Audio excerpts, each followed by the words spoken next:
ప్రతిరోజు వీడియోలో కేక్ని ఎలా డెకరేట్ చేసుకోవాలో చూపిస్తున్నాను కదా. ఈ వీడియోలో కేక్ని ఎలా ఫినిషింగ్ చేసుకోవాలో చూపిస్తాను. నేను ఒక నిమిషంలో చూపించినంత ఈజీగా కేక్ ఫినిషింగ్ అవ్వదు, అలానే షార్ప్ ఎడ్జెస్ కూడా రావు.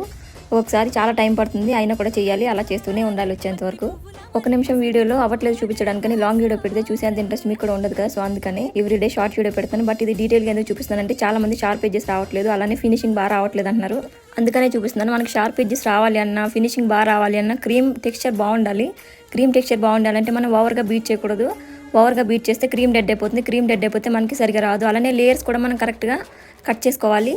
ఫినిషింగ్ చేసేప్పుడు కూడా మనకు ఒకసారి రాకపోతే 1-2 సార్లు చేసుకోవాలి. క్రీమ్ ఎప్పుడు కూలింగ్ ఉండాలి, అలానే ఫ్రిడ్జ్లోనే ఉండాలి. ఫ్రిడ్జ్లోనే ఉంటే మేము ఎలా చేయాలి ఫినిషింగ్ అంటారా, కొంచెం కొంచెం తీసుకొని చేసుకోవాలన్నమాట. రిమైనింగ్ ఎప్పుడు ఫ్రిడ్జ్లోనే ఉండాలి.